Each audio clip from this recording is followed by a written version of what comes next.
Sud Radio Parlons Vrai chez Bourdin, 10h30, 12h30, Jean-Jacques Bourdin. Bonjour à toutes et à tous et merci d'être avec nous. Nous commençons cette nouvelle semaine avec vous. Vous le savez, vous êtes prioritaire. Vous appelez le 0826 300 300. Nous allons évoquer plusieurs sujets ce matin. Je vais vous parler du Covid en France et en Chine. En France, les cas remontent. Alors, faut-il imposer le masque dans les transports en commun? Pourquoi? Une idée, tiens, ne pas les distribuer gratuitement aux usagers des transports en commun. En Chine, les confinements se multiplient dans tout le pays, les habitants n'en peuvent plus, les expatriés songent à quitter le pays, les manifestations sont réprimées, la censure est en place. Nous allons en parler tout à l'heure entre midi et midi et demi. La surpopulation carcérale dans notre pays. Dernier chiffre en date du 1er novembre. 72 809 détenus. Record. 60 698 places opérationnelles dans les prisons. Densité carcérale, 120%. Il y a surpopulation. C'était 115% il y a un an. Les maisons d'arrêt sont particulièrement surchargées. 27% même des prévenus sont en attente de jugement, donc présumés innocents. 27% des prévenus dans les prisons françaises. Donc les prisons sont occupées par 27% de prévenus. Nous allons aussi en parler jusqu'à entre 10h30 et 11h. Débat entre 11h et midi. Mercredi dernier, le Parlement européen a adopté une résolution qui qualifie la Russie d'État soutenant le terrorisme. 494 voix pour, 58 contre et 44 abstentions. La Russie est un terroriste, oui ou non, on en parle. Est-ce qu'une telle résolution ferme les portes d'une solution diplomatique? Nous en parlerons tout à l'heure entre 11h et midi. Mais pour commencer, je voudrais que nous abordions un sujet du quotidien, mais un sujet qui vous font réagir. Le Conseil national de la sécurité routière appelle à définir le trottoir pour le rendre aux piétons face aux trottinettes, aux vélos, mais aussi aux motos, mais aussi aux poubelles, mais aussi aux panneaux de signalisation. On ne peut plus marcher dans certaines rues, on ne peut plus marcher sur les trottoirs. Geneviève Laferrère, bonjour. Bonjour. Merci d'être avec nous. Vous êtes membre du Conseil national de la sécurité routière, réuni aujourd'hui, Geneviève Laferrère, pour parler des piétons. Enfin, c'était une attente depuis longtemps des associations, parce que du coup, sans avoir de définition de trottoir, quelque part, il y avait difficulté à verbaliser un certain nombre de personnes qui circulaient dessus. Et c'est une façon de rappeler que si l'on veut encourager la marche à pied, les modes actifs et faire de nos villes des villes apaisées, notamment dans le cadre des zones à faible émission, donner envie de marcher, c'est aussi dégager des trottoirs de tout ce qui les encombre. Voilà, vous représentez la Fédération française des usagers de la bicyclette au Conseil national de la sécurité routière. Vous défendez ceux qui font du vélo, mais vous défendez aussi les piétons, parce qu'il est vrai que les trottoirs sont envahis. Alors comment faire? Définir le trottoir.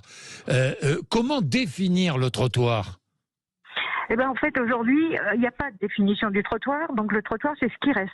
Oui. Et ce qui veut dire que dans une collectivité qui délimite, par exemple, un stationnement à cheval sur le trottoir, oui, la voiture, une fois garée, il reste à peine 80 cm pour les piétons pour circuler.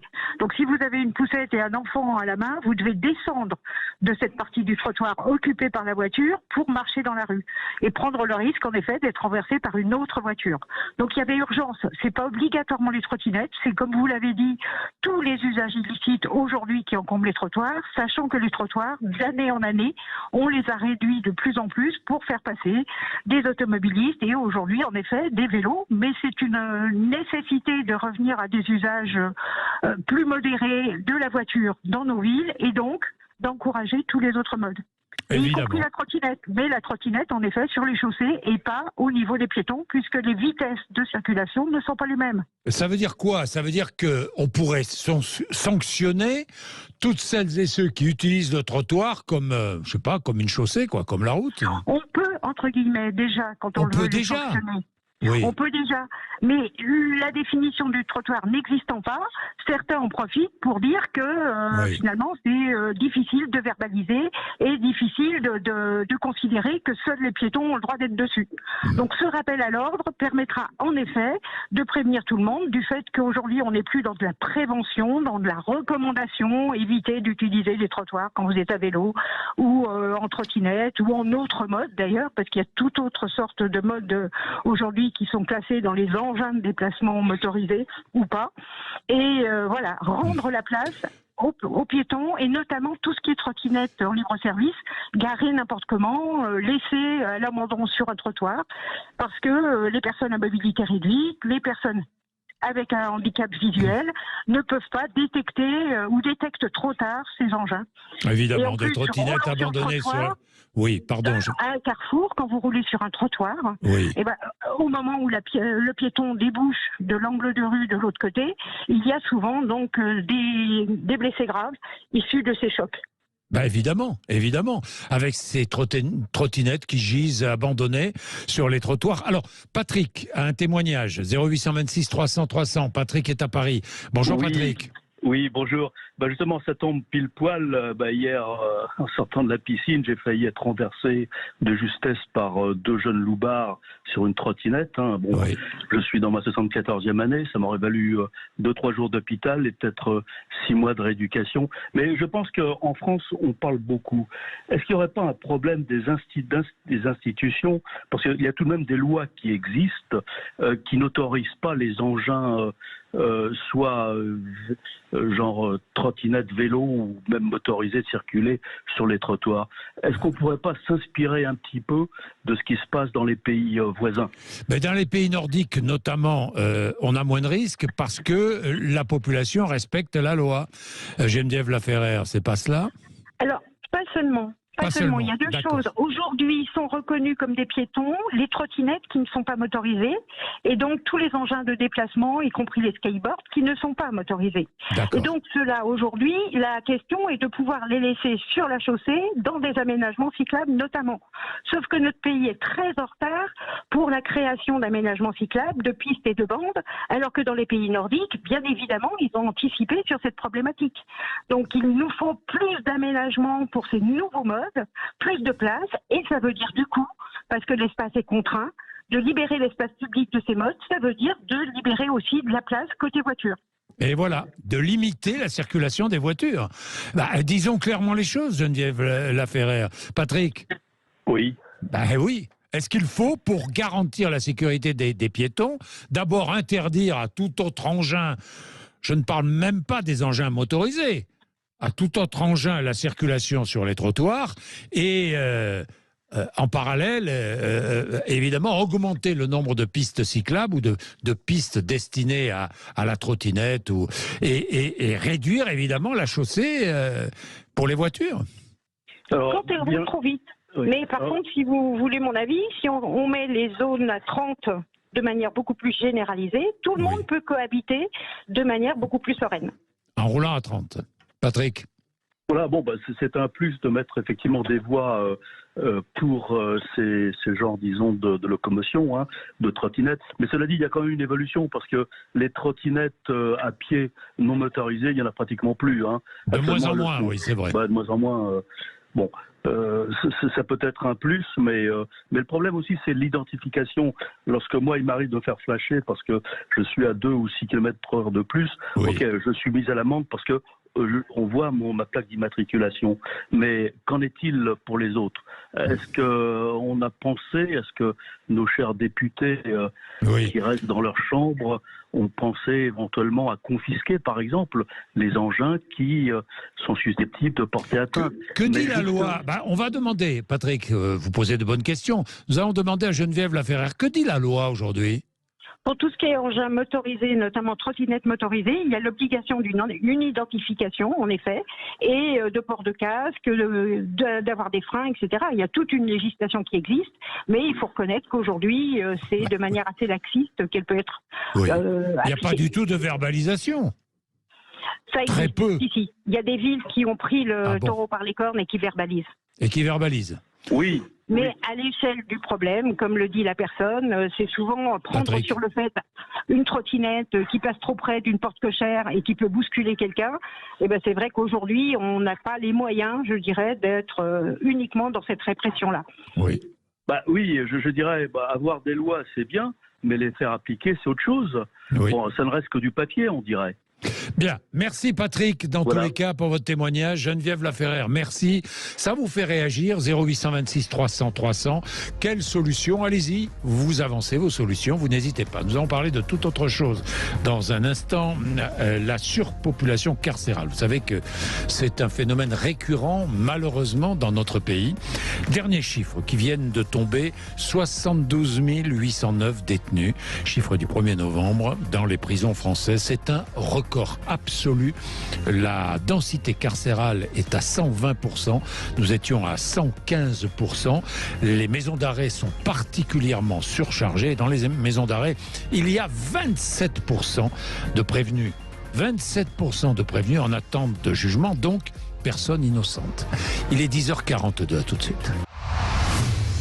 Sud Radio Parlons Vrai chez Bourdin, 10h30, 12h30, Jean-Jacques Bourdin. Il est 11h moins le quart. Que faire? C'est la question que je pose, surtout lorsque j'aborde ce sujet-là, qui me paraît récurrent. Ça fait des années que je parle et que nous parlons tous de surpopulation carcérale. Cela fait des années que nous donnons des chiffres en augmentation. Alors parfois, il y a une légère baisse, mais ça ne dure pas. Sur la longueur, les chiffres augmentent en permanence. On est à 72 809 détenus aujourd'hui en France. Ce sont les chiffres du 1er novembre. Record, c'est un nouveau record. 60 698 places opérationnelles dans les prisons. Il y a donc surpopulation. Densité carcérale 120%, 115% il y a un an. Ça augmente. Que faire? Allez-y, 0826 300 300. Que faire? 27% des détenus sont des prévenus en attente de jugement et donc présumés innocents. Les maisons d'arrêt sont particulièrement surchargées. Nous sommes en direct avec Wilfried Fonck, qui est secrétaire national de l'UFAP-UNSA. Bonjour Wilfried Fonck. Bonjour Jean-Jacques Bourdin. Merci vraiment d'être avec nous. Et puis tiens, Frédéric va nous rejoindre, ancien directeur de prison. Alors, Wilfried Fonck, les chiffres sont là, accablant une nouvelle fois.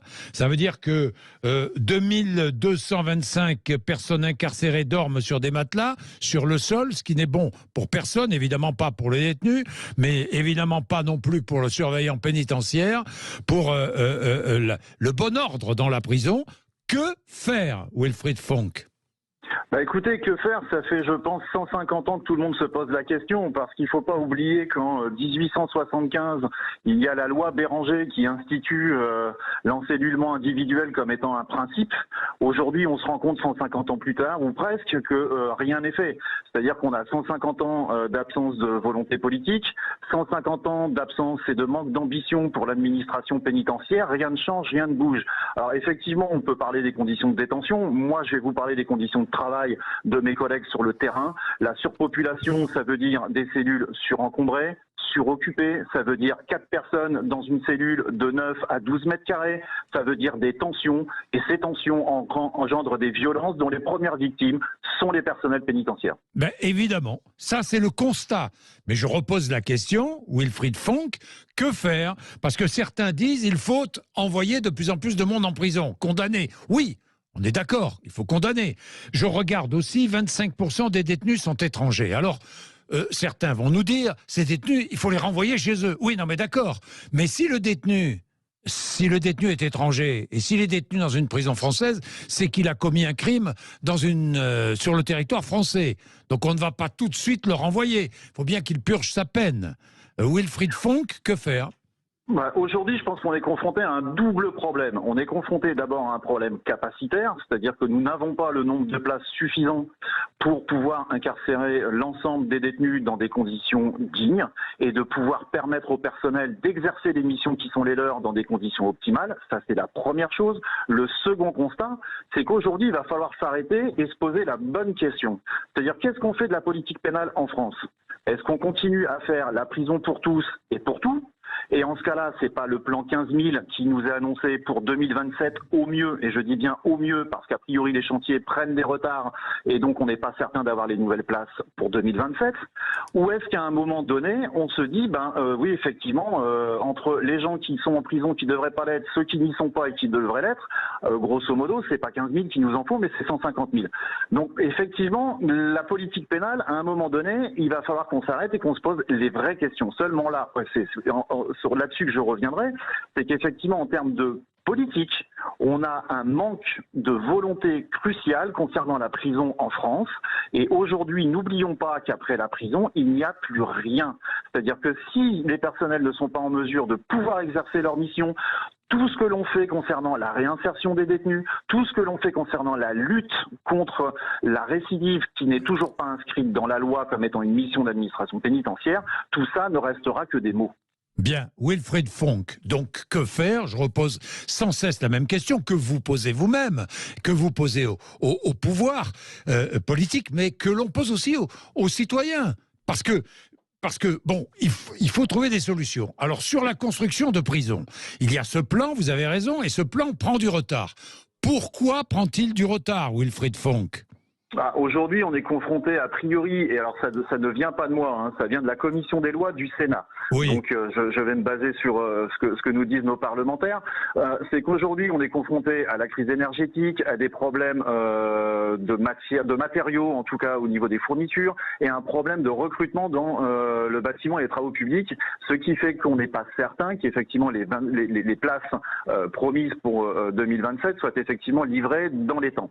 Ça c'est une première chose. Mais derrière ça, il y a finalement tout ce qu'on ne voit pas et tout ce que l'on veut cacher aux citoyens et au personnel pénitentiaire.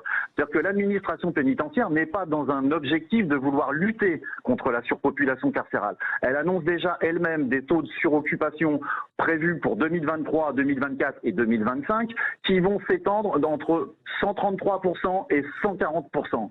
Derrière la politique qui est menée par rapport au nouveau projet immobilier qui est promis en 2027, c'est qu'aujourd'hui on nous dit encellulement individuel maximal, le taux 80%.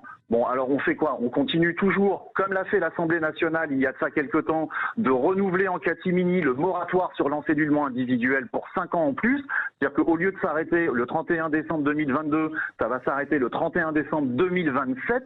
Donc aujourd'hui, les parlementaires français, à la demande du garde des Sceaux, vont valider finalement la surpopulation carcérale comme un mode de fonctionnement institutionnalisé, et que derrière, ça signifie usure physique, usure psychologique pour les personnels, violence pour les personnels, conditions de travail qui vont se dégrader, etc., etc.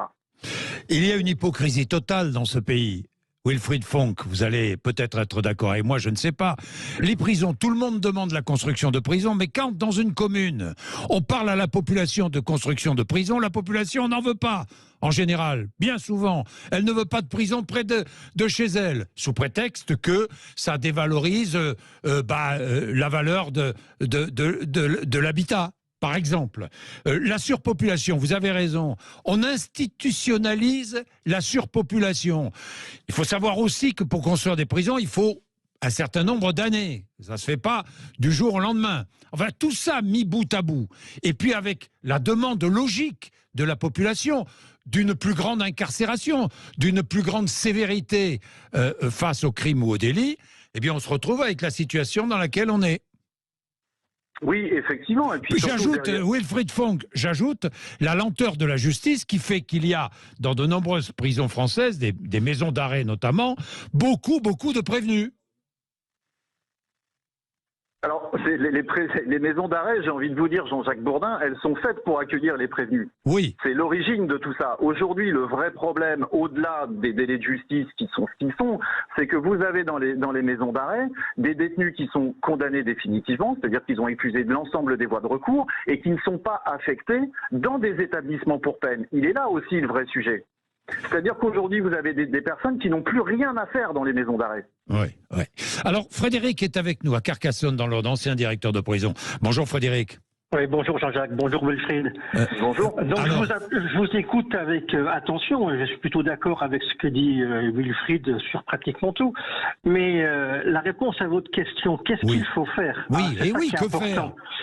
Alors, on peut revenir 30 ans en arrière parce que j'ai commencé en 88, c'était la même chose. Hein. Il faut savoir que les politiques, les présidents nous ont tous promis des places de prison. Personne n'a jamais vraiment avancé. Hein. C'est que des paroles. Hein. Et puis les gardes des Sceaux sont à peu près pareils. Hein. Tu mets dans le même panier. Hein.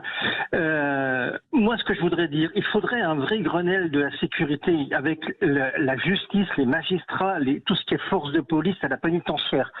Parce qu'on critique la justice, mais la justice n'est pas laxiste, il ne faut pas croire ça. La justice est lente, je reprends votre terme. La justice est lente et là-dessus je suis d'accord. Donc il faut faire quelque chose. Maintenant, la justice inflige beaucoup de peines avec sursis. Il faut arrêter les sursis, il faut incarcérer plus vite. Un sursis, deuxième faute, une incarcération, même si c'est une incarcération de 15 jours. Bien souvent, une personne qui n'est jamais venue en prison, au bout de 15 jours, il y a ce qu'on appelle, nous, le choc carcéral. Je pense que Wilfried connaît. Oui. Le choc carcéral. Et donc, certains vont réfléchir à ça parce qu'ils se disent, attention, le coup-ci, je rentre en prison. La famille, les proches, tout ça vont dire, attention, cette fois-ci, ça va loin. Et pour certains, ça va les faire réfléchir. Évidemment, pour d'autres, non. Maintenant, je reviens sur les 27% de détention provisoire. Oui. Mais qu'est-ce que vous voulez faire? Bien souvent, pour rentrer en prison, il faut déjà avoir fait plusieurs délits, avoir un pédigré avec une dizaine de mentions sur le casier avant de rentrer en prison. Donc, si on ne les met pas, eh ben, on les laisse dans la rue. Et là, c'est le citoyen qui est en danger. Donc, les multirécidivistes, etc., il faut qu'ils rentrent. Et donc, la détention provisoire est utile. On ne peut pas dire qu'on va supprimer, il faut la baisser. Franchement, elle est vraiment basse par rapport à tout ce qu'on laisse dehors. Il y a 72 000 détenus, mais il y en a 140 000 qui sont condamnés en plus. Et les détenus étrangers, 25%, je le disais, on ne peut pas expulser tout de suite un étranger qui a commis un crime sur le territoire français. Alors, il faut bien qu'il soit puni et qu'il purge sa peine. Pour les crimes, je suis bien d'accord, mais pour les délits, il y a des délits où les étrangers viennent pour des peines, on va dire moyennes, 1 an, 2 ans. Derrière la prison, c'est le retour au pays. Il faut arrêter, ils font leur peine, etc. Maintenant, les criminels, il faut quand même pas mélanger détenus, délinquants et criminels. Les criminels doivent être jugés, doivent faire leur peine en France avant d'être expulsés. Ben oui, ça me paraît évident pour les victimes. Hein. Je pense aux victimes. Au niveau de la justice, je ne sais pas si vous connaissez le film La Tête haute, avec Catherine Deneuve qui a été primée à Cannes. Oui. Vous voyez le bureau de la juge des enfants avec des dossiers du sol au plafond. Mais c'est ça la justice actuellement. Ils sont débordés, complètement débordés. Il faut mettre les moyens aux magistrats, même s'il y a certains gauchistes peut-être dans le lot, mais il faut donner des moyens aux magistrats pour travailler mieux. Merci donc, Frédéric. Merci Frédéric. Un mot encore, Wilfried Fonck.